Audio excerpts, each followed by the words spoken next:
modify the way you live, you can slow down the development of certain diseases. I again, maybe it's good to give examples.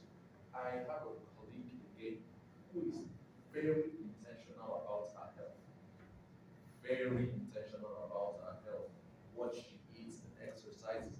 And I always get intrigued when people are like that. And I asked her, so what's, she told me that diabetes and hypertension runs in their family. And so she's taking an intentional step to prevent it. And it's true. You can prevent a lot of diseases, or at least you can even delay the time that they come. Do you understand? So, like we say sometimes in lifestyle medicine, they say that your genetics is not your fate, your lifestyle is. And so it's not cut and paste that because there is a family history of this, therefore it will be expressed, right? We talk about nature and nurture, don't we?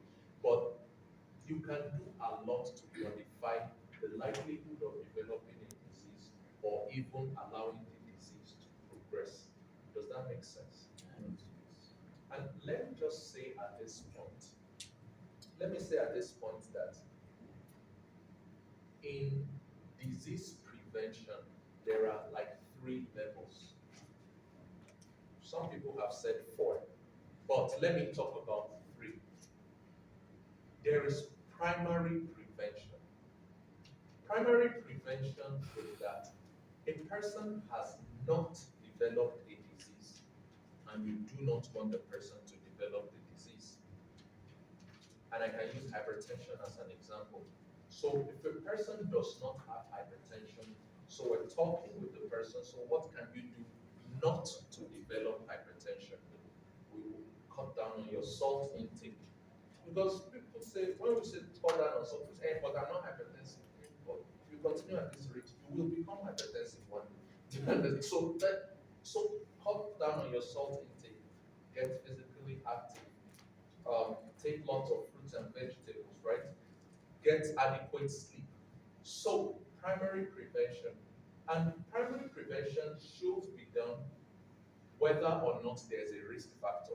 But when there's a risk factor, what I mean by risk factor is if you have a first degree relative that has the disease, the chances are high, right? Do we understand? Yeah? So that's all the more reason that one should be more intentional. So that's primary prevention. Then there is secondary prevention. Secondary prevention is that a disease has occurred, but you want to prevent its complications. And how do you do that? It's by early diagnosis and prompt treatment.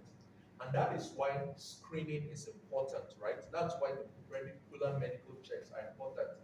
You are able to find out on time that this thing is developing and you start to treat it so that it doesn't cause other problems.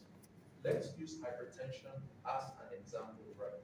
So, long-term uncontrolled hypertension will cause damage to the vessels of the eyes and can lead to loss of eyesight. Will cause damage to the kidneys, can cause damage to the vessels of the heart, can cause heart failure, heart disease, can lead to a stroke. So the idea is that, okay, we have a diagnosis of hypertension, but we do not want it to progress into causing all these other complications. Does that make sense? But then, of course, the tertiary prevention is really that a complication has occurred and we want to help the person in rehabilitation. And so I'm just saying this. Yeah, I'm saying this that it's important to keep this in mind. And your life, our lifestyle has a role to play at every level.